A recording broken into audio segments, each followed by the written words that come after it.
मेरा नाम मोहम्मद अबूज़र है और आज जो है ना हमारा फाइनल क्लास जो है ना वो हमारी स्टार्ट हो रही है, जिसमें आज हम काम करेंगे वेबसाइट ऑप्टिमाइज़ेशन पे। अगर हम एक वर्डप्रेस वेबसाइट बनाते हैं, तो उसके लिए हमें कौन-कौन सी चीज़ें उनका ख़्याल रखना चाहिए, जिससे हमारी वेबसाइट की स्पीड भी ऑप्टिमाइज़ रहे और उसके लोड टाइम सारी चीज़ें जो है ना वो सही रहे। इसके अलावा थोड़ा-सा हम वर्डप्रेस सिक्योरिटी का देखेंगे कि किस तरीके से हम अपने वेबसाइट को मलवेयर वगैरह इन चीज़ों से बचा सकते हैं और हमारी वेबसाइट जो है ना वो वायरस या अटैक से महफूज़ रख सकती है और फिर लास्ट में जो है ना हम अपनी वेबसाइट को डिप्लॉय करेंगे। ओके, स्टार्ट करते हैं। मुझे 1 मिनट दे दें।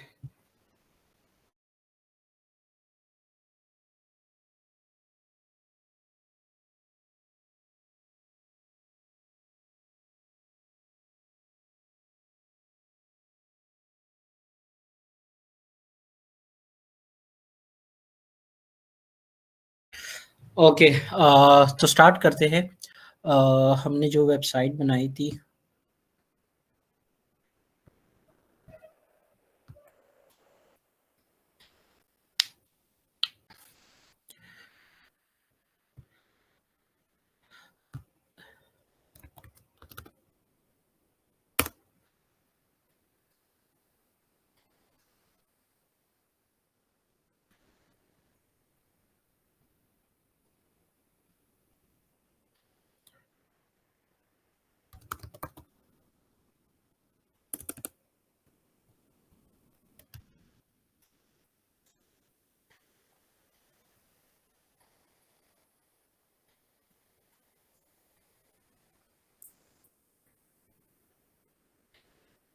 अच्छा जी, तो ये एक वेबसाइट थी जो कल हमने जो है ना डेमो इम्पोर्ट किया था। फिर इसमें जो है ना हमने पेमेंट इंटीग्रेशन भी सेटअप की थी और सारी चीज़ें की थी। आज हमने जो करना है इसमें हम बेस्ट प्रैक्टिसेस देखेंगे कि किन-किन चीज़ों का हमने ख़्याल रखना है जिससे हमारी वेबसाइट जो है ना वो ऑप्टिमाइज़ रहे। तो उसके लिए सबसे पहली बात आती है वर्डप्रेस में कि हम अपने जो इमेजेस हैं ना वो वेब-पी फॉर्मेट में रखें। जो कि एक ऑप्टिमाइज़ फॉर्मेट है सारे इमेजेस के लिए, जिससे हमारी वेबसाइट का लोड टाइम जो है ना वो मिनिमल रहता है। इसके अलावा हम आज जो है ना एक कैशे प्लगइन का सेटअप करेंगे। कैशे असल में होता क्या है, वो ये करता है कि हमारे वेबसाइट के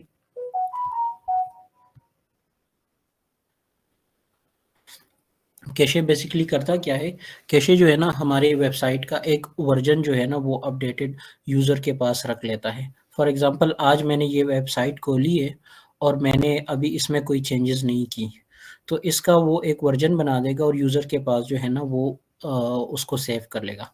आप अक्सर आपने देखा होगा कि पहली दफ़ा जब हम कोई वेबसाइट खोलते हैं तो उसपे बहुत ज़्यादा टाइम लगता है। बट जब हम दूसरी बार या तीसरी बार जाते हैं तो वो वेबसाइट बहुत ज़्यादा जल्दी लोड हो जाता है। तो वो किस वजह से होता है? वो कैशे की वजह से होता है। जब हम कैशे की सेटअप उस पे कर लेते हैं, तो हमारी वेबसाइट के सर्वर पे रिस्पॉन्स टाइम जो है ना वो मिनिमल हो जाता है। उसका हमें फ़ायदा क्या होता है कि मतलब जो-जो कंटेंट हमने चेंज किए हैं, जस्ट वही पार्ट्स जो है ना वो लोड हो जाते हैं और बाकी जो डेटा जिस तरह से यूज़र के ब्राउज़र पे सेव होता है, वही सारा उसके पास लोड होके आ जाता है। तो मतलब अगर वेबसाइट हम पहली दफ़ा खोलते हैं और वो लोड होने में 5 सेकंड ले रहा है, तो फिर नेक्स्ट टाइम जब वो वेबसाइट खोलेगा तो 1 या 2 सेकंड में ओपन हो जाएगी। अच्छा, सबसे पहले आते हैं हम अपने वेबसाइट पे एक कैशे प्लगइन जो है ना वो इंस्टॉल करते हैं।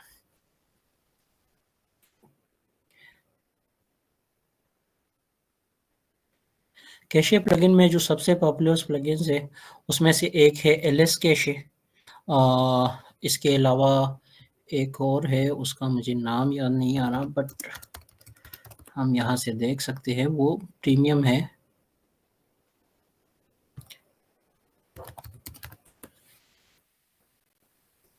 ओके, डब्ल्यूपी रॉकेट, ये वाला प्लगइन जो है ना, ये भी आप यूज़ कर सकते हैं। हम अपनी जो आज के लेक्चर है उसमें जो है ना हम डब्ल्यूपी रॉकेट ही यूज़ करेंगे। इसको अपने वेबसाइट के लिए सेट करेंगे।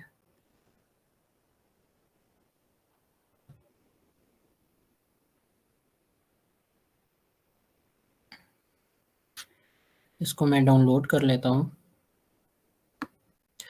कैशे प्लगइन एक्चुअली करते क्या हैं, ये जो है ना हमारे वेबसाइट का एक तो वर्ज़न जो है ना वो यूज़र के सिस्टम पे सेव कराते हैं। इसके अलावा ये हमारी जो वेबसाइट का कोड है ना उसको भी ऑप्टिमाइज़ कर लेता है।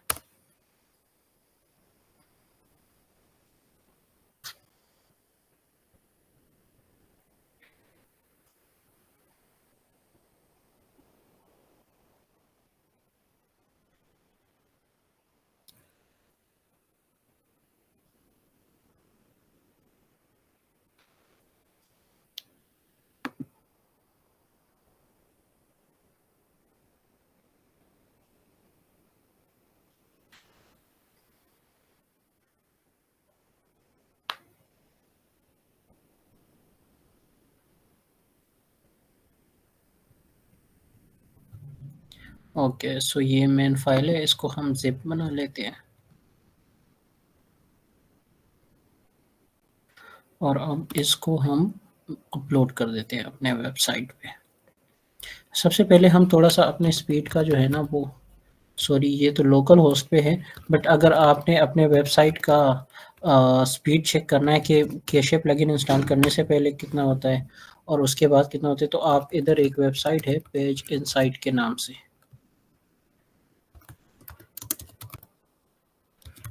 इससे आप देख सकते हैं करंटली अगर हम किसी वेबसाइट का देख लें,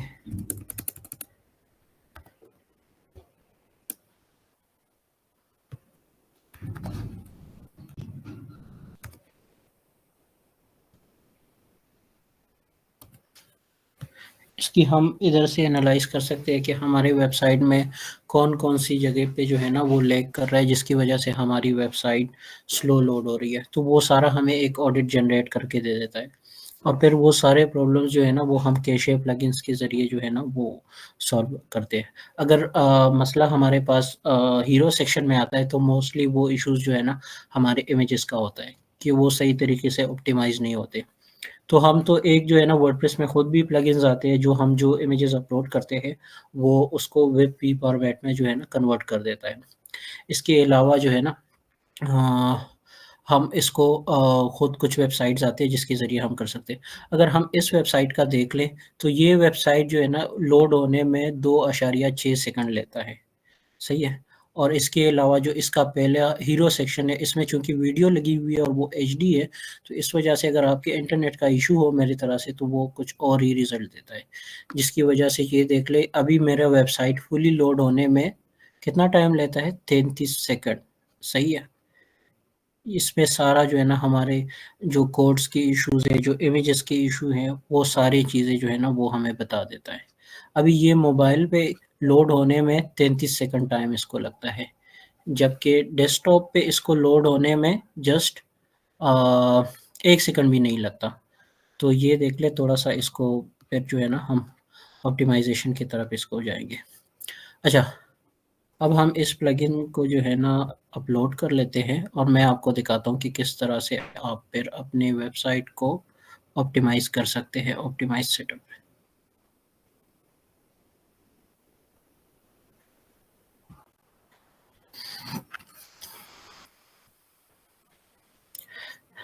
वेबसाइट ऑप्टिमाइज़ेशन जो है ना वो हमारे लिए बहुत लाज़मी है। ज़रूरत इसकी ये होती है कि अगर मैं किसी वेबसाइट पे कुछ चीज़ परचेज़ करने जाता हूँ और वो 1-2 सेकंड में लोड नहीं होती, तो कस्टमर जो है ना वो उकता के उसको बैक कर देता है।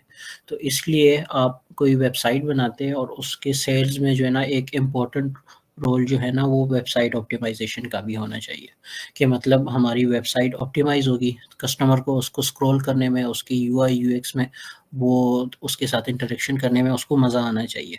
तो वो सारी चीज़ें जो है ना हम प्लगइन्स कैशे प्लगइन के ज़रिए करते हैं। अच्छा, अब जो है ना हमारी कैशे प्लगइन इंस्टॉल हो गई है। अब मैं इधर से आता हूँ जी सेटिंग में और इधर मुझे ऑप्शन मिल जाएगा डब्ल्यूपी रॉकेट का।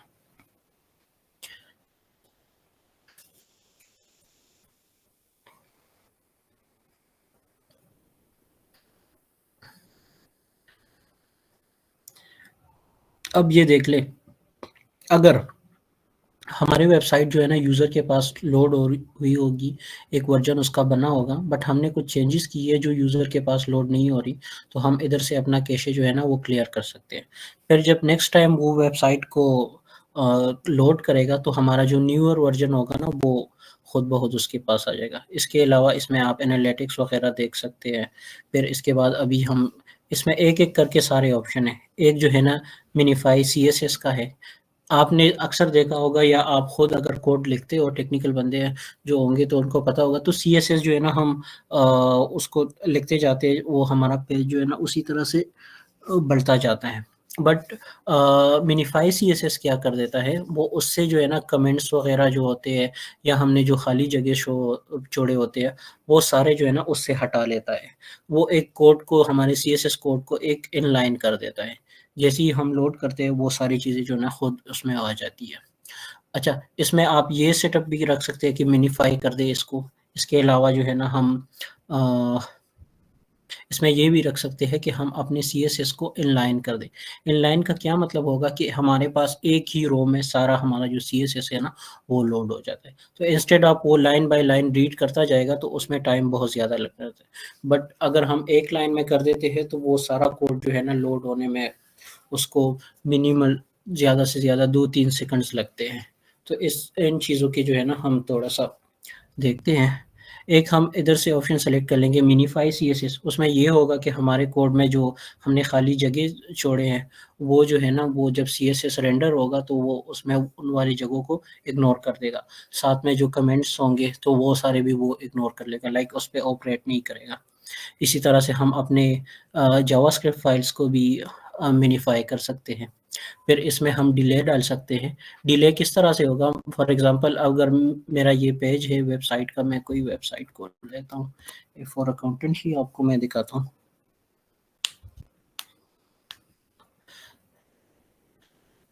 इसमें अब होगा क्या कि मतलब जिन-जिन सेक्शंस में मैं जाता हूँ ना, तो उसका फिर ये कोड लोड करेगा। ऐसे जो है ना ये सारा कोड एक साथ जो है ना लोड नहीं करेगा। जैसे-जैसे मैं आता जाऊँगा तो इसका जो है ना ये कोड जो है ना लोड होता जाएगा। फिर इसके बाद हमारे पास आते हैं मीडिया फ़ाइल जो मैं आपको बता रहा हूँ। ये देख लें, लेज़ी लोड। लेज़ी लोड होता क्या है कि it's can improve actual and perceived loading time as images iframe will you be loaded on as they enter or about to enter। इसका मतलब क्या है कि मतलब जब इधर मैं होऊँगा ना इस सेक्शन में, तो ये वाला इमेज ये लोड नहीं करेगा। जब मैं स्क्रॉल करता जाऊँगा, फिर इसके बाद जो लाइन बाय लाइन जो हमारी कोड आती है या जो सेक्शंस आते हैं, वो उसको लोड करता जाता है। तो उसका ये होगा कि रियल टाइम में मतलब अभी जो वेबसाइट का हमने ऑडिट निकाला है, इसमें क्या हो रहा है कि सारी वेबसाइट लोड हो रही है। बट हमें जो है ना यूज़र ने सबसे पहले तो लैंड इधर करना है, तो इंस्टेड ऑफ हम सारी वेबसाइट लोड करें, उसकी जगह अगर हम पहले 1-2 सेक्शन लोड कर दें, तो इससे हमारी ऑप्टिमाइज़ेशन और भी अच्छी हो जाती है। अच्छा ये ऑप्शंस है। फिर इसके बाद जो है ना हम जो है ना एक स्पेसिफिक जो है ना हाइट और वेट जो है ना इमेजेस के लिए रख सकते हैं। उसका हमें फ़ायदा क्या होगा कि जी इसमें एक फ़ीचर आता है, 1 मिनट इसको कहते हैं जी लेआउट शिफ्ट। लेआउट शिफ्ट क्या होता है, आपने अक्सर वेबसाइट देखा होगा कि पहले उसका कंटेंट थोड़ा ऊपर आ रहा होगा, फिर कुछ देर बाद उसमें जब इमेज लोड हो जाता है तो फिर वो नीचे आ जाता है। तो ये सारी चीज़ें कि मतलब एक्स्ट्रा क्लिक्स और इन चीज़ों से अवॉइड हो तो उसके लिए हम कर सकते हैं उसके लिए हम कर सकते हैं कि हम जो है ना एक स्पेसिफिक हाइट और वेट जो है ना इमेजेस के लिए सेट कर दें। ये टूल्स है और बहुत ईज़ी वर्ड्स में है, आप इनकी चीज़ें जो है ना खुद ब खुद भी थोड़े-से इसको एक्सप्लोर कर लें, सही है। अच्छा इसके अलावा जो है ना हमारे पास सीडीएन आता है, बट सीडीएन जो है ना वो प्रीमियम वर्जन्स होते हैं या इसको हम परचेज़ कर सकते हैं क्लाउडफ्लेयर या इस तरह से वेबसाइट से। सीडीएन का फुल फॉर्म जो है ना वो है content delivery system. For example मैं एक वेबसाइट है जो ग्लोबली उसको ऑपरेट कर रहा हूँ। अब मैंने जो मेरा सर्वर है, वो जो है ना सिर्फ़ पाकिस्तान में है। तो इसमें ये होगा कि मतलब पाकिस्तानी जो क्लाइंट है, उसको मेरा वेबसाइट जो है ना वो 2 या 3 सेकंड में लोड होता जाएगा। बट अगर इसके बजाय अगर कोई यूरोप में बैठा है, यूएसए में बैठा हुआ है, तो मेरा सर्वर चूँकि पाकिस्तान में है, तो उसको उधर लोड होने में जो है ना, क्योंकि डिस्टेंस बढ़ जाती है, तो इस वजह से वो लोड होने में ज़्यादा टाइम लेगा।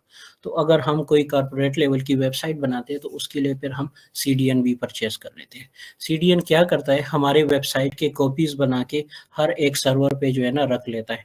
अब कोई यूरोप में कोई बंदा जो है ना, वो अपनी वेबसाइट हमारी वेबसाइट को सर्च करता है, तो उसके करीब जो सर्वर होगा क्लाउडफ्लेयर का, उसी से उसको वो डेटा मिल जाएगा। तो इस तरह हर जगह पे जो है ना, हमारी वेबसाइट का स्पीड जो है ना, वो ऑप्टिमाइज़ रहता है।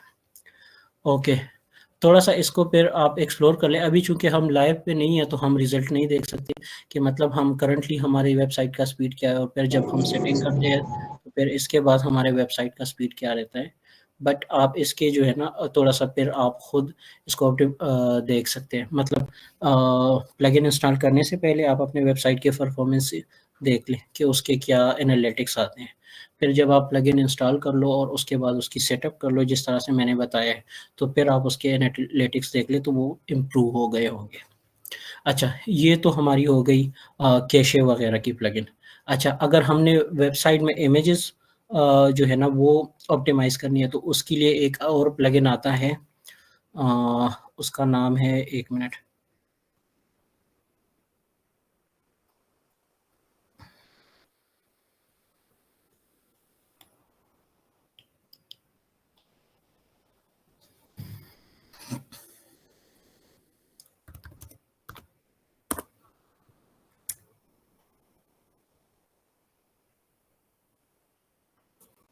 ओके, ये है इमेजिफाई। इमेजिफाई हमारा क्या करता है कि वो हमारी, अगर फॉर एग्जांपल हम कोई इमेज अपलोड करते हैं 20 एमबी पे, तो वो उसको कंप्रेस करके उसकी साइज़ जो है ना लूज़ लिस्ट में उसको कंप्रेस करता है। उसका ये मतलब होता है कि मतलब हमारी इमेज की क्वालिटी भी उस तरह से रहे, और उसके जो एक्स्ट्रा पिक्सल है ना, वो हम उसको कंप्रेस करके उसकी साइज़ कम कर दें। उससे क्या होता है कि हमारी इमेज अगर 10 एमबी की होगी, तो वो आ जाएगी 5-6 एमबी पे। इस तरह से उसका जो है ना ऑप्टिमाइज़ हो जाता है वो इमेज। और इसके अलावा अगर वो जेपेग में है या पीएनजी में है या जिस भी वर्ज़न में है, वो उसको जो वेबसाइट के लिए सबसे ऑप्टिमल वर्ज़न है वेबपी में, उसमें उसको कन्वर्ट कर लेता है। तो इससे हमारी वेबसाइट में बहुत ज़्यादा इम्प्रूवमेंट आ जाती है वेबसाइट की स्पीड लोड होने में। अच्छा, ये तो हो गई ऑप्टिमाइज़ेशन। इसके बाद जो है ना हमारी वेबसाइट की सबसे इम्पोर्टेंट जो है ना, आपको पता है वर्डप्रेस में वेबसाइट जो है ना, जो बड़े कॉर्पोरेट लेवल के लोग होते हैं, वो उसको थोड़ा-सा अवॉइड करते हैं। उसका क्या मसला है कि वर्डप्रेस की सिक्योरिटी जो है ना वो वीक है। ये ईज़िली इनकी वेबसाइट जो है ना हैक हो जाते हैं।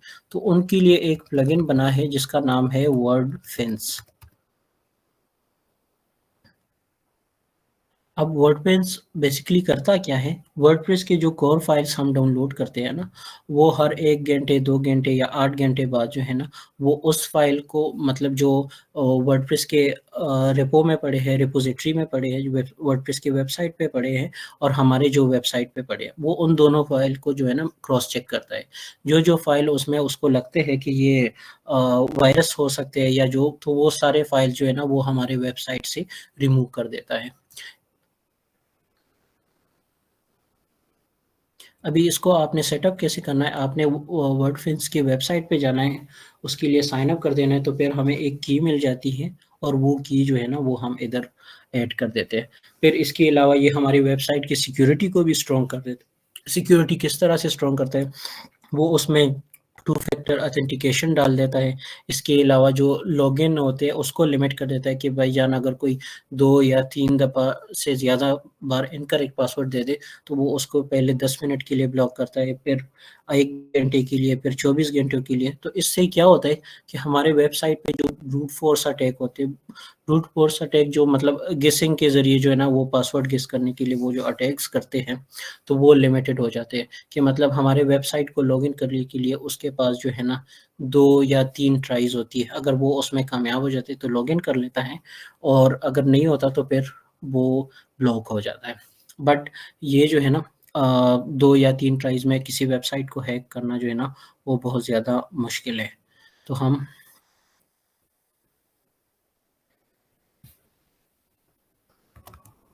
हम इसको जो है ना लिमिटेड कर देते हैं इसके ज़रिए।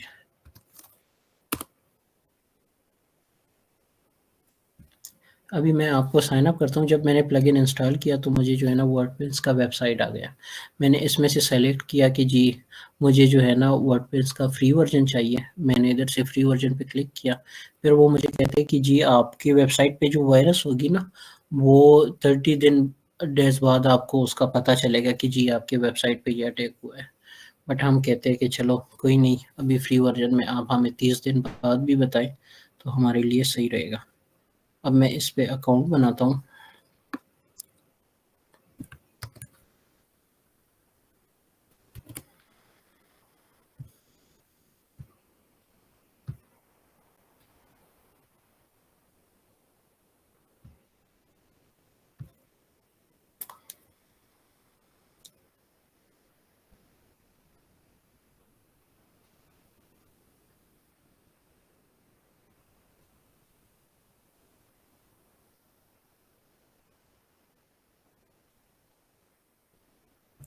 जी, ये हमारा अकाउंट बन चुका है।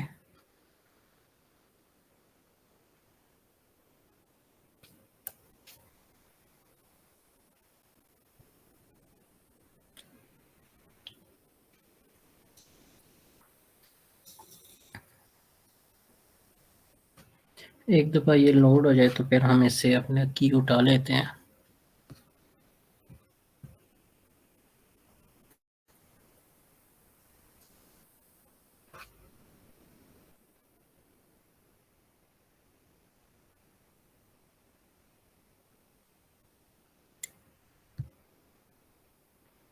अब मैंने इंस्टॉल माय की ऑटोमेटिकली कर लिया है, तो ये खुद ब खुद मेरे वेबसाइट पे जो है ना अभी इंस्टॉल कर लेगा।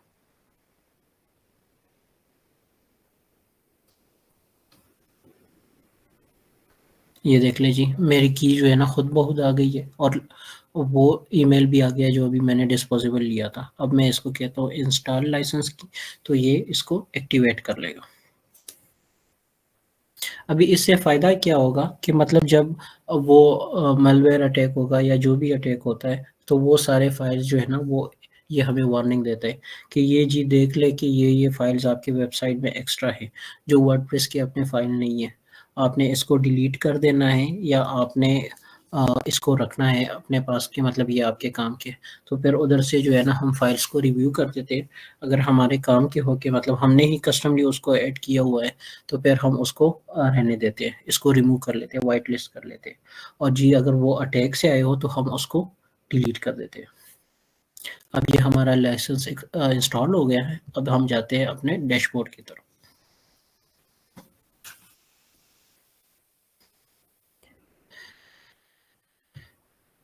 अच्छा जी, अब हम करते हैं जी स्कैन।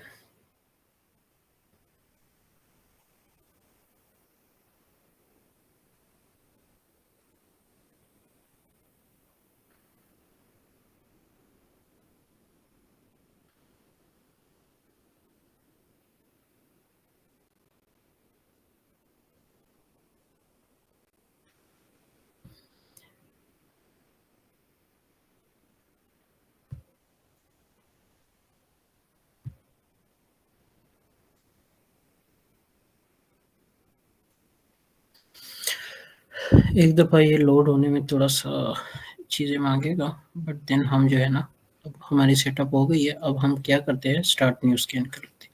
अब ये सारी हमारी वेबसाइट को चेक करेगा, और जितने उसमें वायरस वगैरह होंगे वो सारे फ़ाइल हमें ये डिटेक्ट करके दे देगा कि जी ये फ़ाइल जो है ना ये एक्स्ट्रा है। अच्छा, ज़रूरी नहीं है कि कोई malware अटैक हो तब भी जो है ना हमारे फ़ाइल आए। हम डब्ल्यूपी लॉकर से प्लगइन्स उठाते हैं, वो भी एक थर्ड पार्टी के ज़रिए उसको नल्ट करके जो है ना हमें देते हैं। तो उन फ़ाइल्स में भी जो है ना वायरस हो सकते हैं। तो हमने एक दफ़ा इसको जो है ना स्कैन लाज़मी करना है वेबसाइट को, कि हम चेक करें अगर इसमें कोई वायरस है तो वो हमें आ जाए और हम उस फाइल्स को डिलीट कर दें, ताकि ये हमारे वेबसाइट की स्पीड को या और फंक्शनैलिटी को इफ़ेक्ट ना करें। अच्छा, ये स्कैन होने में थोड़ा-सा टाइम लेता है। थोड़ा-सा हम जो है ना या थोड़ा-सा इसको वेट कर लेते हैं, फिर इसके बाद जो है ना हम अपने नेक्स्ट स्टेप की तरफ बढ़ते हैं कि मतलब हम एक वेबसाइट को लाइव किस तरह से करेंगे।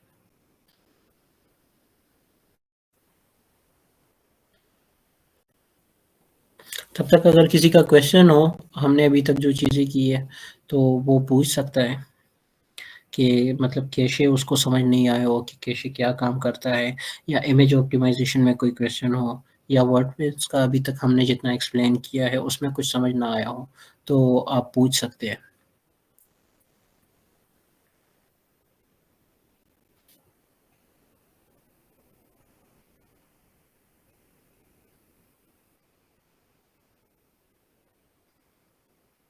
जी मलाइका, ये हमारे वेबसाइट को हैक होने से बचाता है।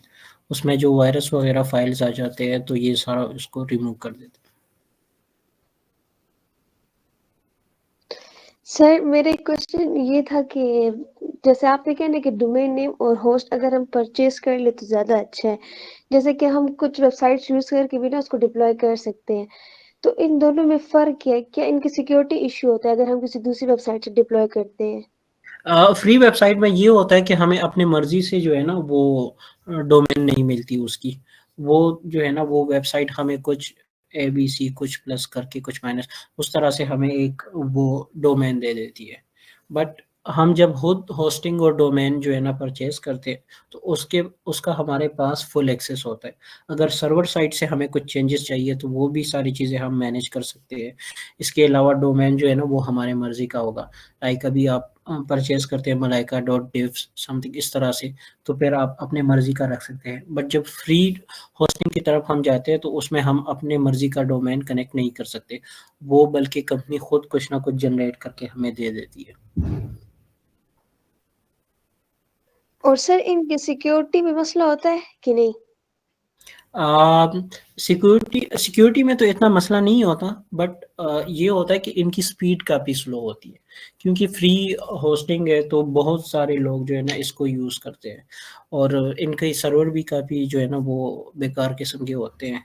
मतलब अगर आपकी वेबसाइट फुली ऑप्टिमाइज़ हो और वो आप किसी पर्सनल होस्टिंग पे होस्ट करवाते हो, अगर वो लोड होने में 2-3 सेकंड लगते हैं, तो फ्री होस्टिंग पे वो आपको 10 से 12 सेकंड में लोड होगी आपकी वेबसाइट। तो ये कुछ चीज़ें होती हैं। बट बेसिकली मतलब आप जो है ना जब प्रैक्टिस करें तो उसके लिए मैं आपको सजेस्ट करूँगा कि आप फ्री होस्टिंग यूज़ करें। बट जब आप लगे कि अभी ये एक प्रोफ़ेशनल वेबसाइट हमने बनाई है, तो फिर आप जो है ना अपने होस्टिंग की तरफ जाएँ। उसमें आप इस तरह से भी कर सकते हैं कि मतलब 1-2 दोस्त मिल के भी अ, अपने लिए प्लान परचेज़ कर सकते हैं। लाइक होस्टिंगर के एक प्लान है जिसमें आप 100 वेबसाइट जो है ना वो होस्ट कर सकते हो, और उसकी मेरे ख़्याल से ईयरली चार्जेस कोई 10,000 समथिंग है।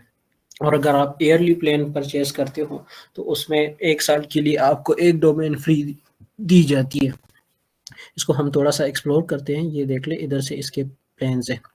अब एक ये वाली प्लान है जिसमें 290 पर मंथ, इसमें हम एक वेबसाइट जो है ना अपनी होस्ट कर सकते हैं, और 50 जीबी स्पेस हमें मिलती है, और एक ईमेल अकाउंट मिलता है। फिर इसके बाद जो इसका दूसरा प्रीमियम प्लान है, इसमें हम 100 वेबसाइट जो है ना वो होस्ट कर सकते हैं, और हमें स्पेस मिलती है 100 जीबी एसएसडी की।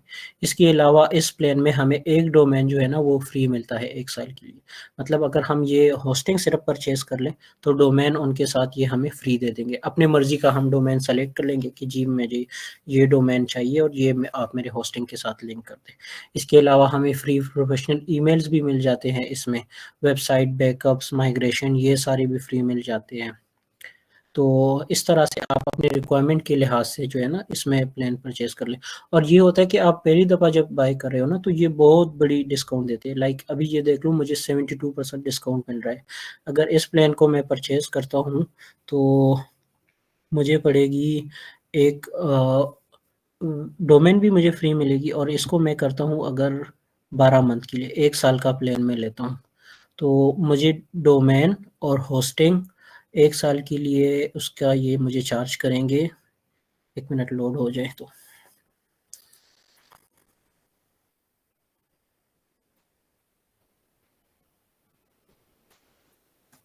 अच्छा, तो ये मुझे 1 साल के लिए चार्ज करेंगे 9588, और अगर हम इसको नॉर्मल प्राइस से परचेज़ करते तो ये हमें अभी 1 साल के लिए पड़ जाना था 23,988 रुपए।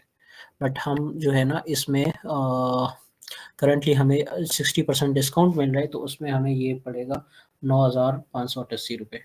बट फिर अगर आप चाहते हैं कि आप जो है ना अपनी वेबसाइट भी होस्ट करेंगे और फिर क्लाइंट के लिए भी इसमें वेबसाइट ऐड करेंगे, तो फिर मैं आपको सजेस्ट करूँगा कि आप जो है ना बड़े प्लान्स परचेज़ करें। लाइक अभी मैं आ जाता हूँ 4 साल के लिए लेता हूँ, तो 4 साल में ये पड़ जाना है 26,000 का, जिसमें हमें मतलब अगर उसी हिसाब से हम लेते तो हमें ये पड़ता था 40,000 का, बट अभी करंटली हमें कितने का पड़ रहा है? 26,000 का। तो ये वाला प्लान जो है ना फिर आप परचेज़ करो। मैं खुद भी करंटली जो है ना मैंने 4 साल के लिए परचेज़ किए हुए हैं, जिसमें मेरी अपनी वेबसाइट भी पड़ी रहती है। जिन-जिन क्लाइंट्स के लिए मैं काम करता हूँ, उनसे मैं चार्जेज़ लेता हूँ होस्टिंग की, बट उसको मैं अपनी होस्टिंग में ही वो वेबसाइट जो है ना, वो होस्ट करवाता हूँ। तो इसी तरह से ये आपका एक ईज़ी तरीके से पैसे भी रिकवर हो जाते हैं और सारी चीज़ें आपकी एक जगह मैनेज रहती हैं। बट ये आप पे डिपेंड करता है कि मतलब आप 1 साल के लिए लो, 2 साल के लिए लो, 3 साल के लिए, जो आपके लिए फ़ीज़िबल हो ना, तो उसके अकॉर्डिंगली आप फिर परचेज़ करो।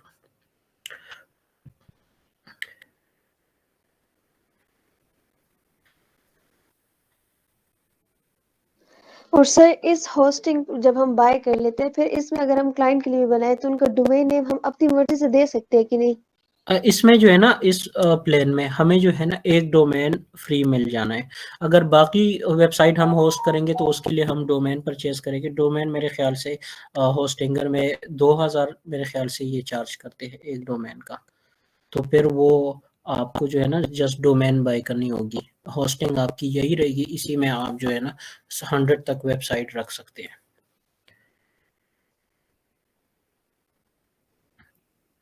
Domain I think 1 minute check करते हैं इस पे, अगर हम जस्ट डोमेन बाय करते हैं तो कितने पैसे हमें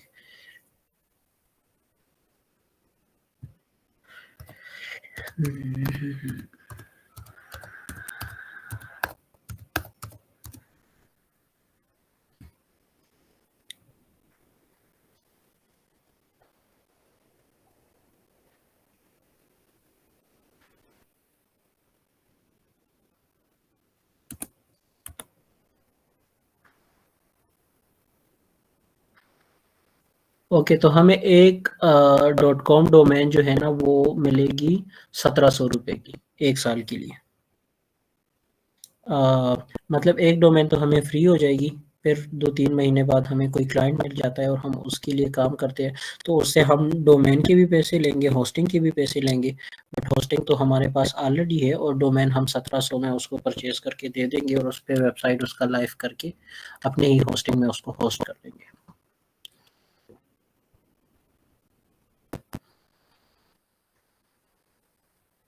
आपको समझ आ गई है मलाइका क्या कह रहा हूँ मैं? ये सर आ गई, यानी हम उनसे चार्ज कर सकते हैं लेकिन हम अपने यूज़ करके तो मुनाफ़ा ही नहीं हो सकता, इस तरह आप कह रहे हैं। बिल्कुल।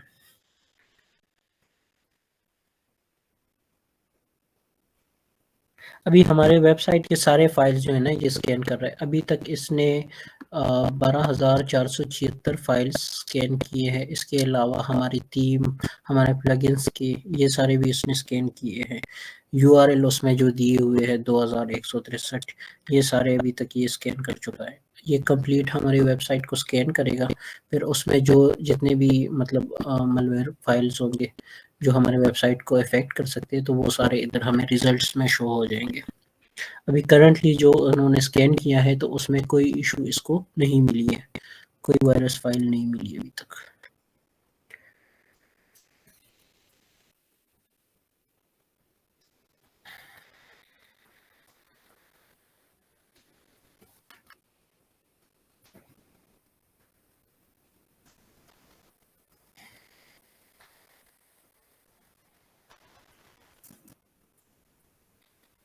अच्छा, लेक्चर कैसे गए आपके? मज़ा आया? कुछ सीखने को मिला कि नहीं?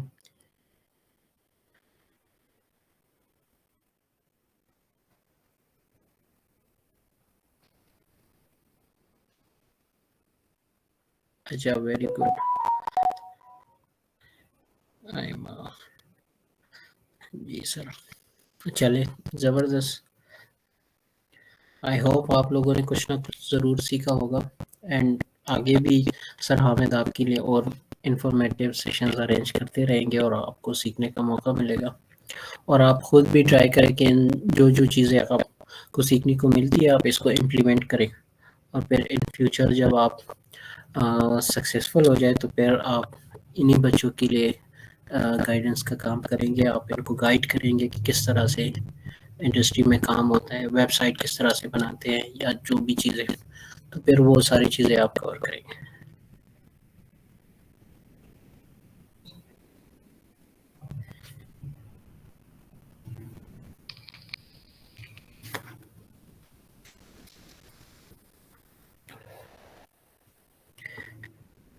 अच्छा, जब तक ये स्कैन होता है तब तक हम थोड़ा-सा जो है ना वो अपनी वेबसाइट को लाइव करने का हम डिस्कस करते हैं। अच्छा, अगर हमने एक न्यू वेबसाइट लाइव होस्ट पे बनानी है तो उसका तो जस्ट ये तरीका होगा कि हम अभी जो वेबसाइट जिधर हम होस्ट कर रहे हैं उधर हमने अपना न्यू सेटअप बना लेना है, और फिर उधर ही प्लगइन्स और थीम्स वगैरह जो है ना वो इंस्टॉल करके हमने आगे काम प्रोसीड करना है। बट अगर मैं चाहता हूँ कि जो जो मेरे पास लोकल होस्ट में वेबसाइट बनी हुई है इसको मैंने लाइव करना है, तो उसका क्या तरीका होगा? उसके लिए हमारे पास एक प्लगइन आता है जिसका नाम है WP ऑल इन वन। उसके ज़रिए हम इस लोकल होस्ट के वेबसाइट का बैकअप लेंगे, फिर हमने जो लाइव होस्ट पे जो सेटअप किया होगा उधर जाके हम वही WP all in one plugin website जो है ना वो इंस्टॉल करेंगे, और उधर ऑप्शन होता है कि आप अपने बैकअप को अपलोड कर लें। तो हमने जो बैकअप यहाँ से डाउनलोड किया होगा उसको हम उधर अपलोड करेंगे। थोड़ा सा मैं आपको जो है ना वो वेबसाइट दिखाता हूँ जिधर हम लाइव करेंगे। तो जी इस वेबसाइट का नाम है Pantheon.io। अच्छा, तो पैंथियन का क्या काम क्या है? ये एक होस्टिंग वेबसाइट है जो हमें 2 वेबसाइट फ्री में होस्ट करने की इजाज़त देता है कि जी जब तक आप काम कर रहे हो, आप डेवलपर हो तो आप अपनी वेबसाइट को इधर रख लो, आप उस पे काम करते जाओ। जब आपके पास क्लाइंट आपको कह दे कि जी अभी हमारी वेबसाइट फाइनल हो गई है, तो आप जो है ना हमें ही कुछ ना कुछ पे करके हमसे होस्टिंग और डोमेन ले लो और अपनी वेबसाइट को लाइव कर लो। बट चूँकि इनके प्लान जो है ना वो काफ़ी महँगे हैं, तो इस वजह से हम जस्ट टेस्टिंग पर्पज़ के लिए इनकी फ्री होस्टिंग यूज़ करेंगे, उस पे वेबसाइट को लाइव करेंगे, और फिर अगर क्लाइंट आपको गो अहेड देते हैं तो फिर आपने उनके लिए कोई अच्छी-सी जगह पे डोमेन होस्टिंग परचेज़ करके उधर लाइव कर देनी है। बट करंटली जिस तरह से हम वेबसाइट लाइव करते हैं, तो वो सारा प्रोसीजर इधर हमें समझ आ जाएगा।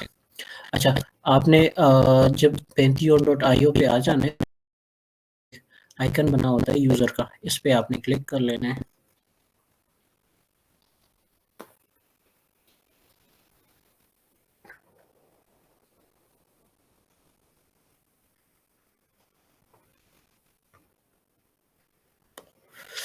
इधर ये आपसे कहेगा कि जी आपने ईमेल के साथ लॉगिन करना है या गूगल के साथ, और अगर आपका अकाउंट नहीं है तो इधर से आप अकाउंट बना सकते हैं। चूँकि मेरा ऑलरेडी अकाउंट है तो मैं करता हूँ कनेक्ट विद गूगल।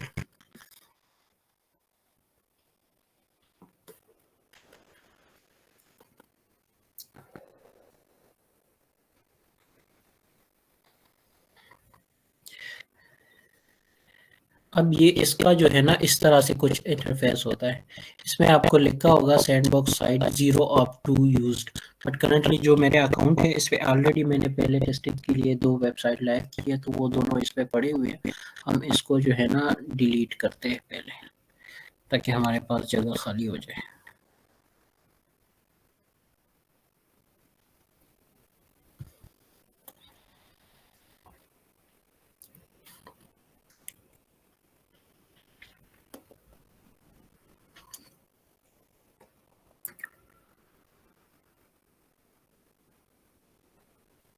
इसमें हम आ जाते हैं सेटिंग में, और इधर से हम कर लेते हैं जी डिलीट साइट, डिलीट कर लेते हैं। इधर जो है वो कह रहा है मुझे कि आप कंफर्मेशन के लिए वेबसाइट का नाम लिख लें, और हम इसको डिलीट कर देते हैं। तो अब हो जाएगी हमारी ये वाली वेबसाइट डिलीट।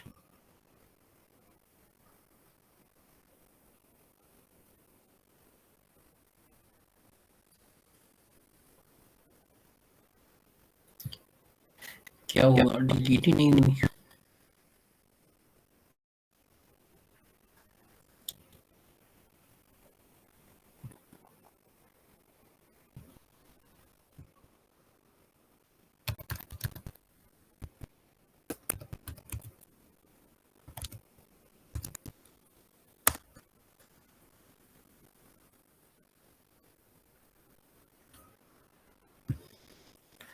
ओके, इनका सर्वर थोड़ा-सा स्लो होता है। अभी हमारे पास जो है ना दोनों वेबसाइट, अच्छा एक रिमूव हो गई है और एक अभी ये दूसरी भी हमने रिमूव कर दी है, तो वो हम रिमूव कर लेंगे। बट आपके पास इधर लिखा होगा 0 अप टू अवेलेबल है, कि मतलब आप 2 वेबसाइट जो है ना वो फ्री में होस्ट कर सकते हैं। अभी आपने जब न्यू सेटअप करना हो तो नीचे आ रहा होगा क्रिएट न्यू साइट, हमने इधर क्लिक कर लेना है और इधर से सेलेक्ट करना है कि जी आपने एनवायरनमेंट किस चीज़ के लिए सेट करना है। आप वर्डप्रेस में वेबसाइट बना रहे हैं, ड्रूपल में बना रहे हैं, या कोई और मतलब वर्डप्रेस और कस्टम कोडिंग को मिला के कुछ, या कोई और फ्रेमवर्क आप यूज़ कर रहे हैं। बट हम जो है ना वर्डप्रेस यूज़ कर रहे हैं, तो हम वर्डप्रेस यहाँ से सेलेक्ट करेंगे।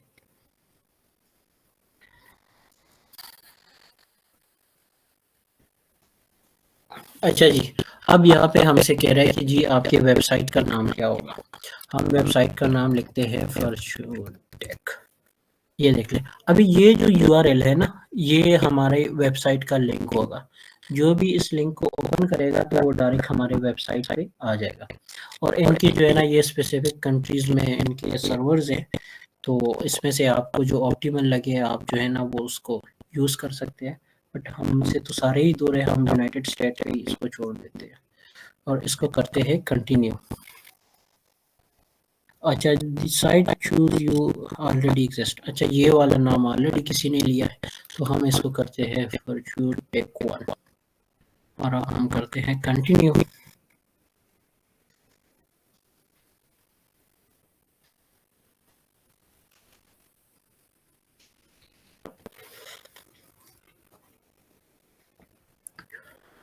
अब ये देख ले, वर्डप्रेस की जो फाइल हम कस्टम wordpress.org से डाउनलोड कर देते हैं और फिर htdocs में जाके उसको पेस्ट कर देते हैं।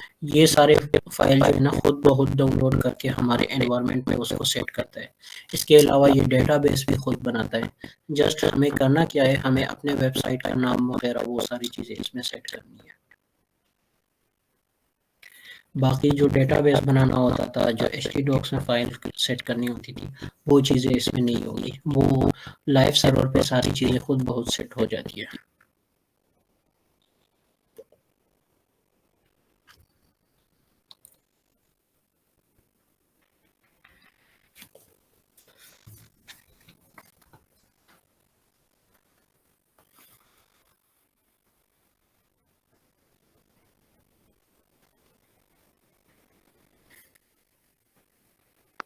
सर मेरा एक क्वेश्चन ये था कि अब हमने एक वेबसाइट बना के डिप्लॉय कर ली है, लेकिन बाद में अगर हम उसमें कुछ चेंजेस करते हैं तो क्या वो चेंजेस डिप्लॉयमेंट में ऑटोमेटिकली हो जाएंगे? नहीं हमें हाँ, उसको वो एडिट आपने जस्ट करके उधर से जो है ना एडिट विद एलिमेंटर करके आप जो चेंजेस करते हो ऊपर पब्लिश लिखा होता है, जैसे ही आप पब्लिश करेंगे वो सारे चेंजेस जो है ना वो ऑटोमेटिकली सेव हो जाते हैं। बार-बार हमें अपलोड करने की ज़रूरत नहीं होती। Okay sir.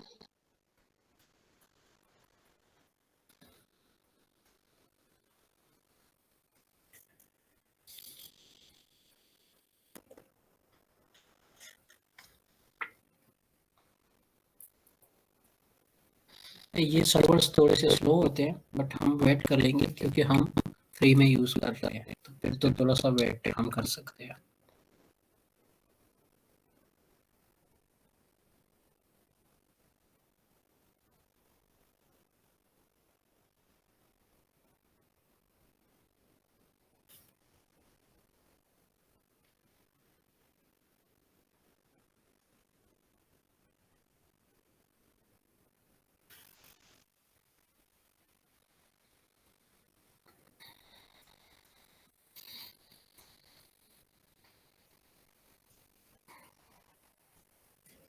अच्छा जी, अभी हमारी वर्डप्रेस इंस्टॉल हो गई है।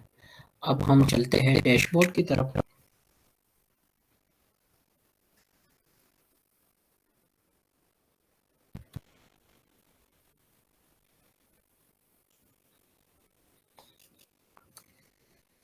अच्छा, अब जब आप वेबसाइट इंस्टॉल कर लोगे ना, तो इसका कुछ इस तरह से आपको इंटरफेस आएगा। इधर से आपने क्लिक कर लेना है साइट एडमिन पे। अच्छा, अब इससे पहले तो इससे आगे तो आपको याद होगा कि किस तरह से हम करते थे लोकल होस्ट पे। मैंने इधर से लैंग्वेज सेलेक्ट किया, कंटिन्यू किया। अच्छा, उसके बाद फिर हमें ऑप्शन आता था डेटाबेस का, बट मैंने आपको पहले ही बताया कि वर्डप्रेस की जो फाइल्स है और डेटाबेस का जो सेटअप है वो लाइव सर्वर पे खुद बहुत हो जाता है। जस्ट अब हमें डायरेक्ट ऑप्शन आ गया कि जी आप अपने वेबसाइट का नाम लिख के और उसका यूज़र नेम और पासवर्ड रख ले डेटा डैशबोर्ड के लिए। मैं इधर लिख लेता हूँ कि जी ये है हमारी वुमेन फॉर टेक, इसकी यूज़र नेम मैं रख लेता हूँ एडमिन। अच्छा, मैं हमेशा जो है ना admin user name password use करता हूँ, बट आपने कभी भी ये यूज़ नहीं करना, ये काफ़ी इजी टू गेस है, तो आपका वेबसाइट फिर उड़ जाएगा, सही है, तो आपने ये यूज़ नहीं करना। ईमेल भी अपनी ओरिजिनल ईमेल रखनी है, अगर इनके हिसाब से पासवर्ड जो है ना वो भूल जाए तो वो आप रिकवर कर सके इससे।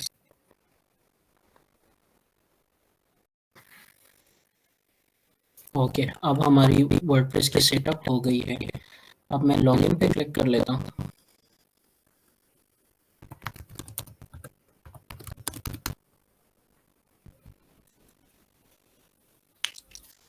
अच्छा, अब करंटली जो है ना वो मेरी वेबसाइट दिख रही है ऐसे, सही है। अब मैं आपको अपने वेबसाइट का लिंक देता हूँ, आप सब जाए व्हाट्सएप में, मैं इसको शेयर कर देता हूँ कि आप देखिए कि अब ये हमारी वेबसाइट की हो गई है डोमेन, और होस्टिंग जो है ना वो हमें 31 की हम यूज़ कर रहे हैं। अब जो भी इस यूआरएल को सर्च करेगा इस पेज पे, इस वेबसाइट पे हम जो भी डालेंगे वो उसको जो है ना दिखेगा। अब हमने जो लोकल होस्ट पे जो सेटअप किया था, अब हम ये वाले डेटा जो है ना सारे उसको लाइव सर्वर पे ले जाएंगे। अच्छा, आप तो जो है ना लोकल होस्ट से जो है ना इधर भी डेटा ला सकते हैं, या आपने कोई न्यू वेबसाइट बनानी हो तो इधर से जस्ट आपने इधर उसी तरह से प्लगइन्स और थीम्स वगैरह इंस्टॉल करके लाइव सर्वर पे भी आप स्टार्ट ला सकते हैं। बट आप चाहते हैं कि अगर मैं लोकल होस्ट पे जो वेबसाइट बनाई है वो लाइव सर्वर पे आ जाए, तो उसके लिए हम जो स्टेप्स फॉलो करते हैं वो अभी हो जाएगी। ये स्कैन में कैंसिल कर दूं, या इसे आपने देखना है कि मतलब किस तरह से इसके फाइल्स आते हैं? इसमें जस्ट ये होगा कि स्कैन के बाद हमें नज़र आ जाएगा कि जी ये फाइल्स वायरस है, इसको आपने डिलीट करना है या क्वारंटाइन करना है, वो सारी चीज़ें जिस तरह हम नॉर्मली एंटीवायरस से स्कैन करते हैं। तो या तो हम इसको थोड़ा सा वेट कर लेते हैं, या हम इसको कैंसिल करके अपने डिप्लॉयमेंट का जो है ना वो स्टार्ट करते हैं। अच्छा, हमने अभी इसको कैंसिल कर दिया है। अब जब आपने वेबसाइट जो है ना लोकल होस्ट से लाइव सर्वर पे ले जानी है, तो उसके लिए मैंने आपको बताया है हमारे पास प्लगइन आता है WP All-in-One माइग्रेशन के नाम से। अब हम पहले अपने लोकल होस्ट वाले वेबसाइट से उसको इंस्टॉल करेंगे, फिर उसके बाद जो है ना हम लाइव सर्वर पे जाके भी उसको इंस्टॉल करेंगे। मैं आता हूँ जी इधर ऐड न्यू प्लगइन पे,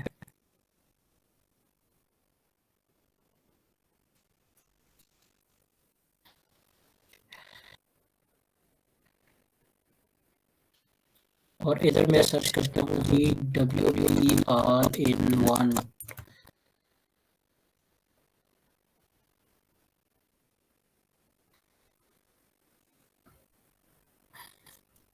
और ये देख लें हमारे पास आ गई है पहले नंबर पे WP All-in-One migration and backup.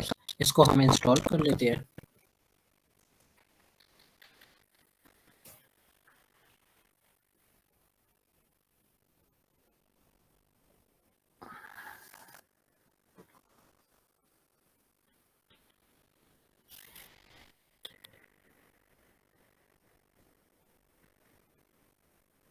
और कर लेते हैं इसको एक्टिवेट।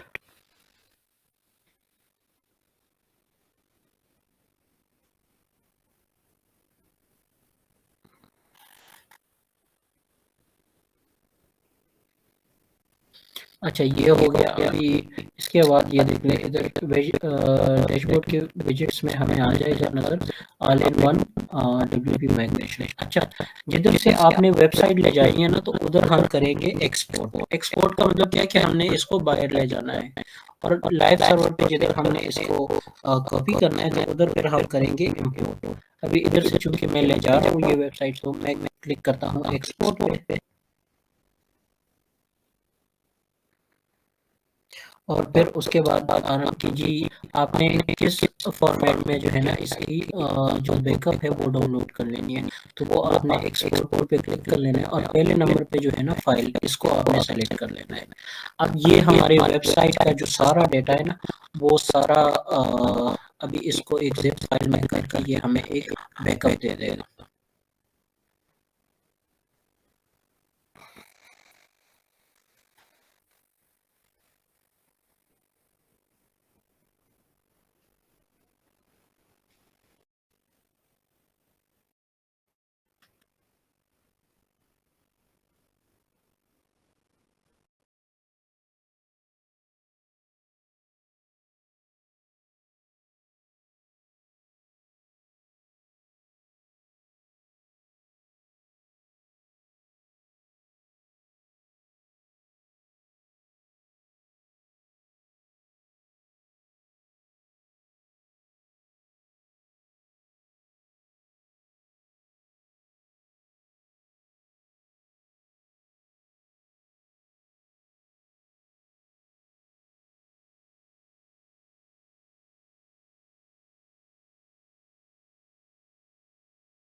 ओके, तो अब जो है ना हमारी बैकअप तैयार हो गई है और हमारी टोटल वेबसाइट की बैकअप है 418 MB की।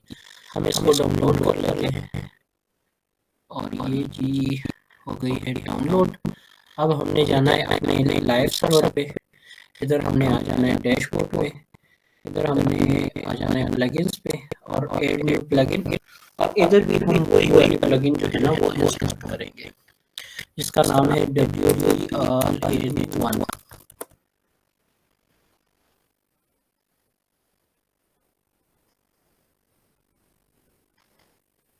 इसको मैं कर लेता हूँ इधर इंस्टॉल।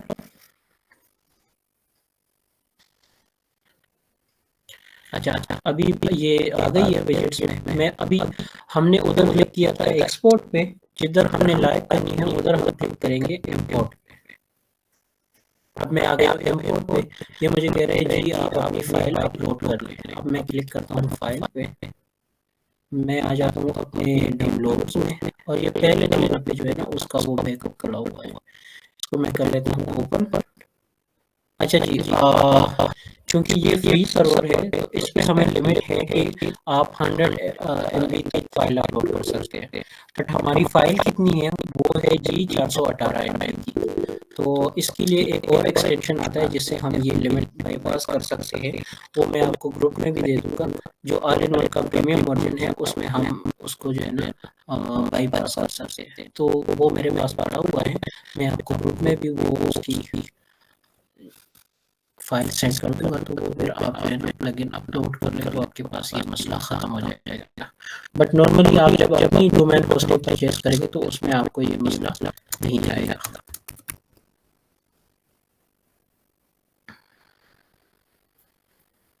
अभी करंटली हमारे पास लिमिट थी 100 MB की, बट हमने ऑल इन वन की प्रीमियम जो एक्सटेंशन है वो परचेज तो नहीं की, हमने भी कहीं से डाउनलोड किया, बट अब हमारे पास जो है ना वो लेवल नहीं आएगा।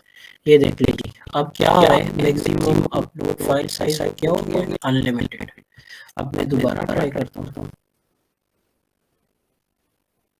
ये मेरी बैकअप हो गई, इसको मैं ओपन कर लेता हूँ। ये जी अपलोडिंग पे स्टार्ट हो गई है।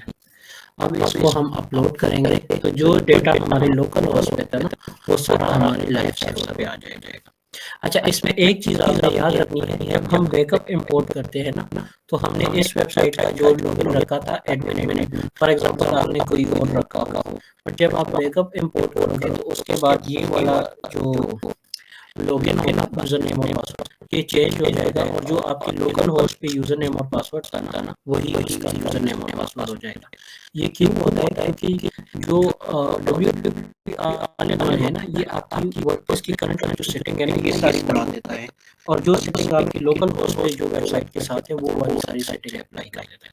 तो इस वजह से हमारा ये वाला यूजर नेम और पासवर्ड भी उड़ जाता है, और जो हमारे लोकल होस्ट पे वेबसाइट पे जो यूजर नेम और पासवर्ड था, वो इस पे लग जाएगा। तो आपने इस पे घबराना बिल्कुल भी नहीं है कि जी अभी मेरी वेबसाइट लॉगिन नहीं हो रही। आपने बैकअप इंपोर्ट कर लेना है और फिर इसके बाद जो है ना, जो लोकल होस्ट पे आपका यूजर नेम और पासवर्ड था, वो ट्राई कर लेना है, इंशाल्लाह आपका डैशबोर्ड लॉगिन हो जाएगा। को एक्सट्रैक्ट कर रहा है उससे फाइल से। हाँ जी, वेबसाइट इंपोर्ट हो गई है। अब मैं इसको करता हूँ रिफ्रेश।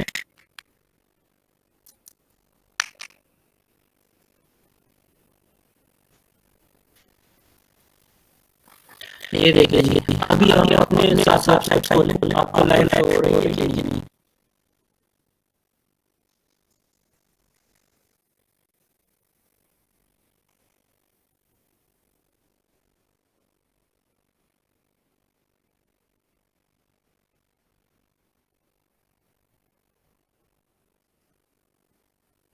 जी लाइव शो हो रही है।